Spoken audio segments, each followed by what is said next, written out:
what would be the one mold that you would maybe want to break? Definitely would be never say never. When you have something in mind, put it out there, because everyone kept telling me you can't do it, you know, you're too lean or you don't have muscle. If you say I can't do it, well, watch me. Well, it's something that I've actually been teaching a lot of my clients to get out of their heads and just keep going and listen to the beep.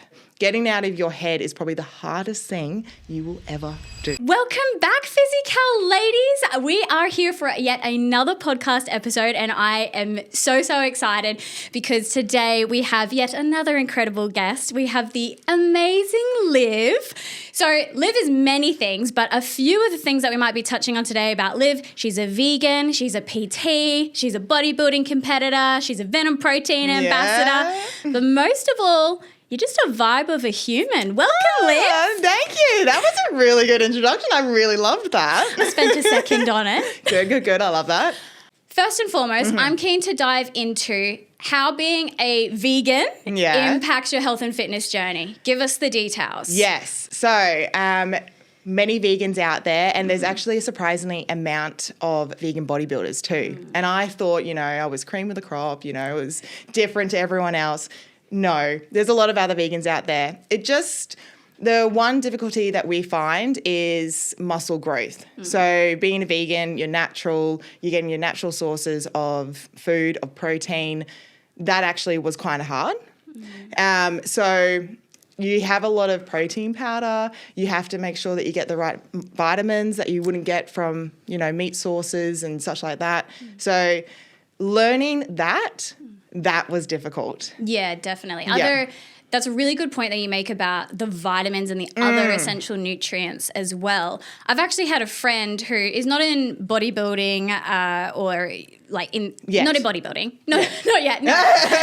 But the poor thing, she chose to live a vegan lifestyle but didn't necessarily have the nutritional knowledge behind that. Yeah. And she ended up hospitalizing herself. Oh, okay. Yeah. So not great. No, not great at all. I know for my first 4 years, I didn't even know what I was doing properly. I thought I was eating the right amount of stuff. And at the time too, I turned vegan in Darwin.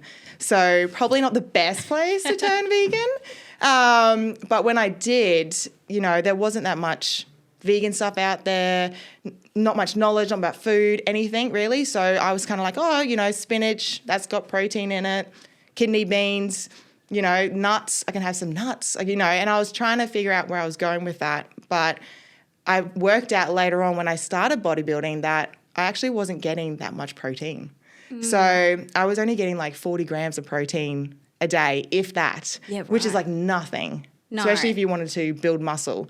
And what amount did you need to start to build muscle? Like 100. Yeah. Yeah. Okay. And I can tell you right now, spinach wasn't hitting it. It just wasn't hitting it. So I actually started having like protein powder and I tried I like to say every vegan protein powder out there, but nearly every vegan protein powder. And every time I'd come along the same, it tastes like cement, or it's really grainy, or it went really hard in my oats. And I was like, you know, and that's actually where I found VPA. Yeah. So I found them a while back, but I was, you know, going between then and Be Raw.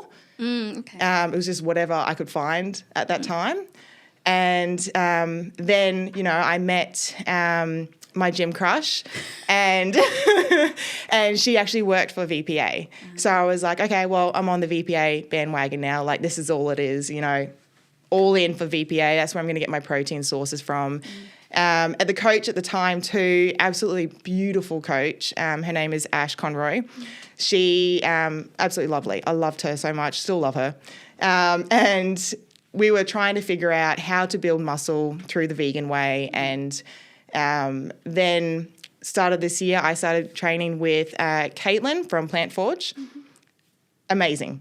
So she's a vegan herself. Yeah. She's a bodybuilder, an IFBB bodybuilder. And she's froth. Like her muscles are amazing. Yeah. So she's taught me so much in such a short amount of time how to eat properly as a vegan bodybuilder. Like so much. What would some of your key takeaways be from her? Definitely the vitamins. Okay. Iron sources as well. Like, so I have very low iron. So she would help me, tell me how to get my iron, where to get it from, help me on that kind of way. Yeah. And also different ways to eat protein as well. So not just eating shakes, because, I was kind of stuck on the shake bandwagon and just having that as my protein source. But so she gave me other ideas and definitely helped me a lot with that kind of stuff as well. That's awesome. Yeah. So if we get into the nitty gritty of it, so the iron and the other sources, like if someone was looking to go down the vegan bodybuilding pathway, what are some of the I pointers definitely would there? say do your research, because, I didn't even know much about zinc even, the benefits of zinc. There's so many ways, and there's so much information out there now that you just need to wrap your mind around it. Take it slow, obviously, because vegan, I don't believe, is for everyone, and I'm not one to push veganism on anyone. However, if you want to go down that track, you definitely have to do research before getting into it, because you can actually hurt yourself, as your friend did. Yeah, definitely. Curious, why did you choose to be vegan? Yeah, so in Darwin, I was driving to work, and on the way to work, there is where all the cows go to get shipped off. I know. Trauma story. Trauma. And I saw one and I looked at it and I thought, that's my dog. That looks like my dog. That looks like Steven. And ever since then, I was like, nah, I can't do that. So then I went off milk. You can't eat Steven. I can't eat Steven. I can't eat him. But then I went off milk for a month, and then I went up to Cairns to visit one of my good friends, Indy, and she was like, I love cows. I'm like, yeah, great, let's go. Went to a cow farm, patted some calves, and they all just looked really sad, and then that was it. So Indy likes to say that she turned me vegan, and she definitely helped me on that path for sure. And Stephen. This is funny. This is like kind of your, I would say, a classic kind of story of why you chose to be vegan. Yeah. It's cute though. Yeah. I like it. So how long has it been? 7 years. Yeah, brilliant. 7 years, yeah. I say 7 years all the time. I feel like it might be 8 years now or something like that, but I just say 7 years. It's just the default. It's just, 7 years. Yeah, that's so crazy. And so have you found with the right coach and, having them being armed with the right knowledge to be able to pass on to you that your journey in bodybuilding and muscle growth is just as similar, I guess, to an athlete that is non-vegan? I definitely think it's more challenging. Okay. Absolutely think it's more challenging. You have to be really careful with your intake and when you do eat the food. I know that non-vegans also, they make sure they eat the right amount of protein at the right time and that kind of stuff. But I do see that people that aren't vegan will develop muscle much quicker than myself. And that also could be genetics as well. I'm very tall, very lean, and, putting on muscle's always been a little bit of a struggle, but I think definitely it has its difficulties if you don't do it right. Yeah, okay, of course. Yeah. On that note, I actually had a little stalk of your Instagram, and I think you've been posting some throwback stories. Yeah. I don't know why. So Liv and I met recently at an ICN bodybuilding competition, and I looked at you and I heard about your past, and I was like, yeah, she's an athlete.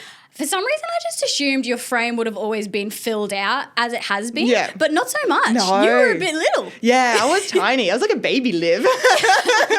As I said, my first ever show was WBFF, and that was an amazing experience. I went up there just to give it a go. That was actually how I started, because I just wanted to do it, because everyone kept telling me, you can't do it. You're too lean, or you don't have muscle. You can't do it. And I was like, you know what, I can. And so I got up on WBFF, and that was the biggest one that everyone talked about. So I was like, yeah, I'm getting up there. I had this beautiful bikini. It was stunning. Cisa just does amazing jobs, but had this beautiful bikini, and got up there, was loving life, had the best time ever. But looking back, I'm like a dehydrated string bean. That's what I look like. Next to all those beautiful girls, I'm a dehydrated string bean. I think everybody is so hard on themselves though when they look back at, say, your first comp or your first whatever you did. But at the time, you would have felt excellent about yourself. Oh, absolutely. I was on cloud 9. I thought it was the best experience ever. And I still to this day think it was the best experience ever. I'm so happy I did it. Yeah, that's so good. Have you been back to WBF? No, BFFFF, yeah. Since that time? No, I haven't. I definitely want to branch out to other federations.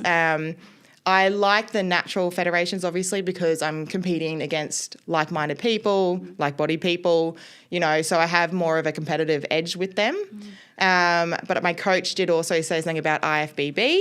And again, when I look at IFBB and I'm like, oh, there's so many muscles there. There's so many muscles there. So I'm like, in my head, I'm like, okay, so when I'm at the gym, get those muscles, you know, think of IFBB, get those muscles. So, yeah, definitely. Yeah. IFBB, yeah. Yeah. Big yeah, girls. big muscles. It's so funny though, isn't it? Because when you look at girls, especially on social media and in real life, especially on social media, you look at them and they look jacked. Yes. Like huge. And then you see them in real life and they're actually quite little frame and they just have a heap of muscles and they're super lean. Yeah. It's just such a difference. Every time I think someone's one second size. take. Yeah. It's crazy. Yeah. And it's all about the posing and the lighting and all those kind of things too. So yeah, I get that. So is IFBB next for you perhaps, or? Hopefully, I'm looking at ICN. Yeah. So I want to go into the fitness category. Being bikini, being swimsuit. I won my swimsuit one. So I was like, okay, next challenge. And so definitely fitness. I in my head, like with the training, I think about IFBB, but I also think I want that sword. You know, ICN gives out a sword. I want a sword fight. Like, I want a sword. It's got to be a hazard, surely. I actually apparently it's really heavy too. Yeah. Yeah. It concerns me a little bit, but I would be very keen to actually also find out how sharp it is. Yeah. Well, I'll bring it to you when I get it. Please. Yeah. What a great attitude that is. I love it. I love it. So when are you thinking you're going to be stepping into that next year? Yes, end of next year. So season B next year. That's our goal. Yeah. Epic. That's so exciting. Yeah. What actually started you on the whole bodybuilding journey as well? Yeah. So besides people telling me I couldn't do it, I always I'm a bit stubborn. So I say, if you say I can't do it, well, watch me. I'm going to do it. Yeah. No matter what it is, press that red button, I'm going to do it. But when I came back to Brisbane, I was looking at, influencers on Instagram, and I saw this blonde girl in a pink bikini, and I thought, wow, she is hot. Yeah. Like, how do I get that? How do I be that? And so I started following this person, and we rocked up to the gym, new to the gym, and it was at Snap Sanford, where I actually work as well now. And this girl that I was looking on Instagram was there at reception. She was working at reception, and I was like, I'm a stalker now. I am classified as a stalker. It was just coincidence though, right? Yeah, 100% coincidence. I did not even know she lived in Sanford. Fine. Yeah. She lived in a place called Daybra, and I was like, I don't know where that is. That's just a sign. Yeah. You're in the right place. It was actually right next door. I didn't know that at the time, and that was actually my coach. So as soon as I saw her, I, asked her where the yoga class, and I was like, oh my God. And the whole yoga class, I was thinking, oh my God, I am officially a stalker. This is the worst thing ever. Hopefully she's not there, and I go past her and it's not embarrassing. And then I worked out at the gym. I would see her all the time, and they held this challenge communication talk, and I was like, oh, I'm going to talk to one of the PTs about doing bodybuilding. How do I do it? Where do I go? And at the time, the male PT there was running this, and he was like, oh, yeah, I actually coached, blah, blah, blah. And I was like, oh, fantastic, go with him. And then I found out, Ash, she bodybuilds, she trains people. Why not go with a female bodybuilder and get trained by her? And then, boom, here I am. That starts the journey. Yeah. So how many comps have you done total? So I've done 2 years worth, 2 years worth, but I've done 4 comps in total. Yeah, beautiful. Yeah. And what have been, I guess, the best moments? Yeah. And the most traumatic moments? Oh, I what the traumatic moment is. But actually, that was probably the best moment. My best moment would have been last season, getting on stage and getting a trophy. Yeah. So getting recognised for all the hard work that you put in is just, you're on cloud 9. Like when you get off, you're like, yeah, that's right. I've got a tiara. Like, Yeah. I've got a gold. Me, yes, that's me. Flick the hair, walk around. But probably the traumatic. And we're going to talk about this. Please, we need to talk about We're going to this. talk about this. What happened when you were up on stage, Liv? Yeah. Okay, so backstage before I went on stage, we had to quickly change out of the swimsuit into the bikini. Now, the bikini into the swimsuit. Now, it was perfect. I was rushing and I got my partner to help me put it on. And he was perfect at it, went up, he started watching. I get on stage, we're doing the rounds, quarter rounds everywhere. And we get to 5 minutes on stage. They're taking forever. But it's good because that means, there's competition there, and all of a sudden I hear this click. And I thought, oh no, I've done my back because I'm in the back pose and I'm really stretching it out. Because that was one of my comments about, make your back really big. And I was like, yeah. So I'm stretching it out and I think, oh no, I've broken my back.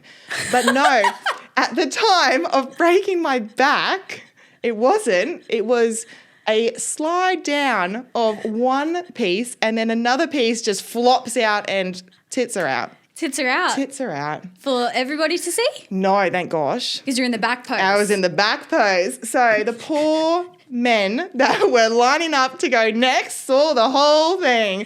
And I just grab it up and then they get us to do another quarter turn to the side and I'm holding it, doing my pose. I'm just going to do the whole routine with my hand up here, if that's all right, Jason. Yeah. So you just kept going. I just kept going. And then they realized that I was holding my hand here. And so the lady next to me was trying to help me, but with the nails, you can't really work with the nails. And so luckily one of the trophy awarders came out and helped me. And then we stayed on stage and then just continued on. Oh my gosh. Yeah. And I came second to that one as well. Brilliant.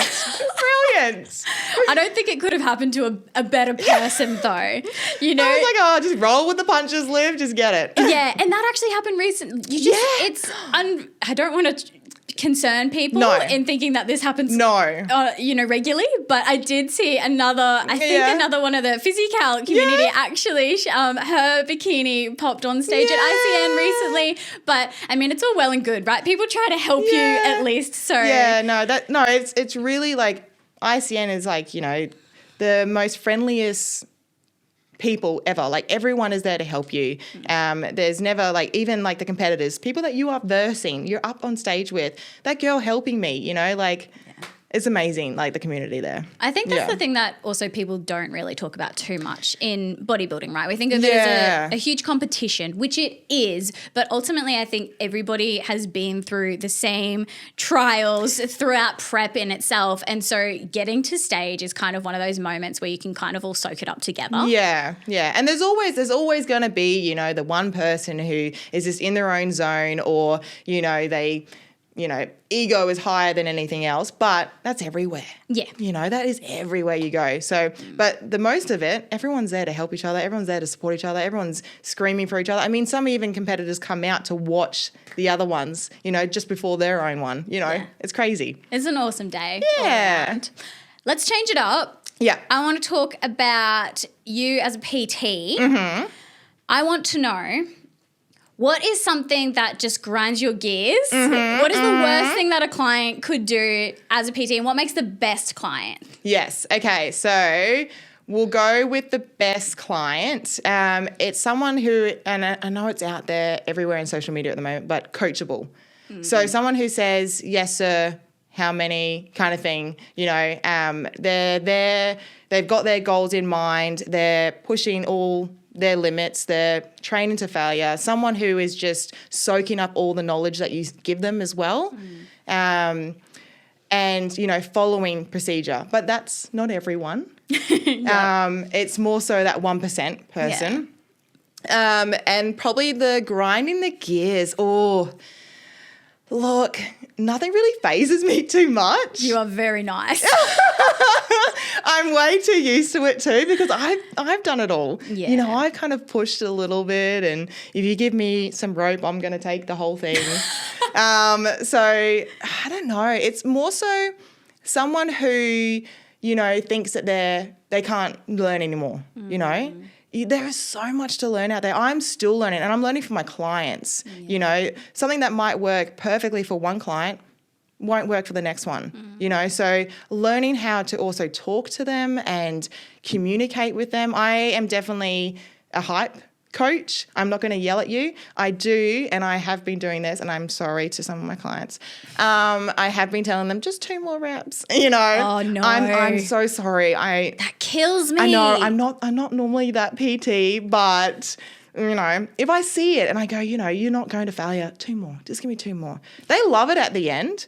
I actually, in saying that though, one of my poor clients, she ended her session and she goes, "Do you like me, Liv?" And I'm like, "Of course I like you." And she goes, "Okay, because everything hurts." Oh no. So I do get that a lot as well. You just want them to do their best. Yeah. I just find though, whenever I have a number in my head, reps, sets, whatever it is, even if I'm doing interval training, out sprinting or something like that, it's just so fixed. Yeah. Right? And then if someone's telling you to do, I'm so... You're just like, no, go away. Yeah. No more. But I guess that's the good thing about having a PT though. Yeah. Right? Is that you kind of have that authority to push them a little bit. Yes. And I've always done, for my own PTs, I've always done online coaching, you know, and I've kind of gotten away with the whole, it says 15, so let's get 15. And then just recently, you know, my coach has been telling me, no, I want you to go to failure. Even though it says 15, I want you to go to failure. And I'm like, okay, so 15? And she's like, no, not 15. Like, if you can do 16, do 16. So I've almost like bribed myself, or like, you know, being competitive towards myself and saying, you know, it says 15 there, but let's try and get 16. You know, come on, girl, you can do it. You know? I like that. Even this morning, actually, I found myself, it's so interesting, the mindset, even when you're doing your reps, right? So I knew this morning that I probably could have gone 2 extra. For some reason, the thought came into my mind that we're stopping at a number, or that, it's going to get really tricky at that next rep. Yeah. And then... So like a mental block. Yeah, pulled out. Yeah. Yeah, you psych yourself out. Yeah, but it's interesting though, as soon as you let those thoughts seep in, gone. Yeah. Well, it's something that I've actually been teaching a lot of my clients, and also like I do group classes as well, and they are a little bit hard. I do the exercises before I give them to the class, and, you know, I'll tell them, look, it was an 8 out of 10 for this one. See if you can push yourself, do extra weights, all that kind of stuff. But I'll see someone slowing down when it's getting to the 10 seconds, almost done, and it's that mental block. They're like, it's 10 seconds. I'm just going to rest until the next one. But so I've been teaching them to get out of their heads and just keep going and listen to the beep, you know. So getting out of your head is probably the hardest thing you will ever do. Yeah, definitely. I like that you're teaching your clients about that though. Yeah. That's something that's so important and needs to come in, I think, a little bit more as well. Yeah. What's your dream client?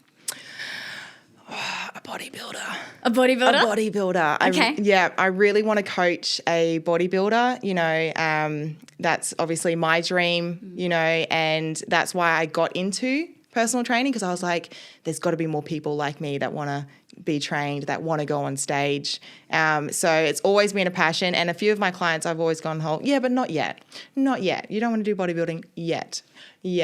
And so a lot of them are actually thinking of maybe let's do a bodybuilding comp. And when they're doing their check-ins, they're doing posing pictures, and I'm getting them familiar with, you know, the way that a bodybuilder would train, you know. So it's actually quite interesting, and that would be the absolute dream. Yeah, okay. Yeah. Why are you telling them not yet? Oh, as in they always go, no, I couldn't do bodybuilding. I was like, not yet. Oh, not yet. I see. Yeah, I get you. It will. We're slowly transitioning. We'll get there. Yeah. Okay. Yeah, we'll get there. But if anybody's ready. 100%. Here I am. We're coming to see Liv.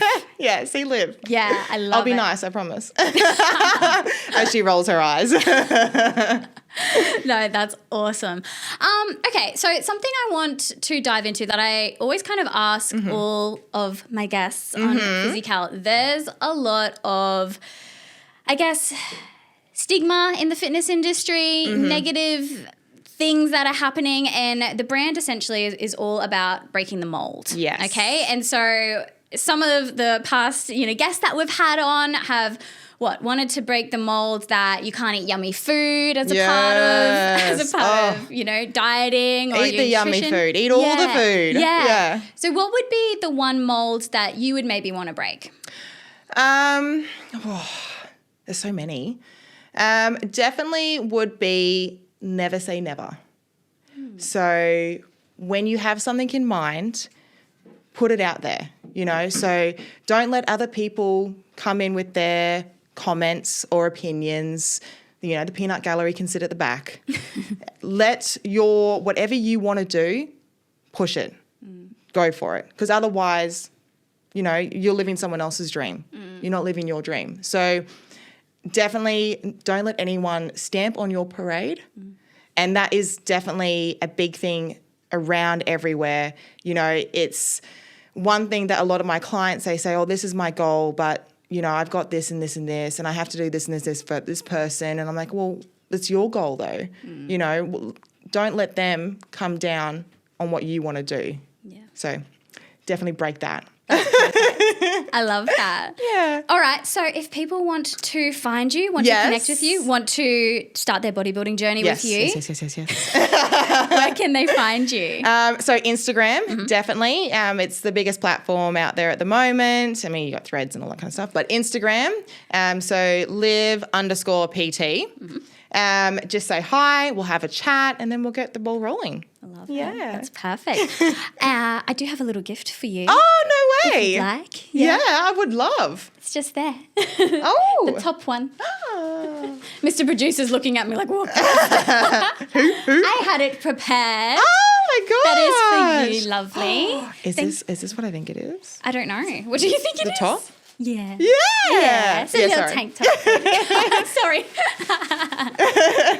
All right. Well, thank you so much for jumping on the podcast, beautiful. It was amazing talking to you. I'm so happy that you came on. It was very exciting. Thank you. Of course. Thank you. All right. Physikal community. We are actually starting, as of today, as of this podcast, a little monthly giveaway. So what that requires of you to be in the running for the giveaway, and the giveaway will be for one of these fabulous jumpsuits. Beautiful. What this requires of you to do is to go follow us on YouTube, Apple Podcasts, and Spotify, and also leave us a 5-star review on Apple Podcasts and Spotify. So we'll be drawing that at the end of every month. I'll be able to see your names, I'll be able to go through, and then I will, of course, put them through a sorter so that it is an anonymous draw, and there will be a winner selected, and I'll let you know when you can, I'll send you your free jumpsuit. Yeah. And of course, if you would like to follow us, which I would highly encourage, we are at Physi.Kal with a dot between Physi and Kal, and that's on Instagram, TikTok, all the platforms. We're on everything, so come find us.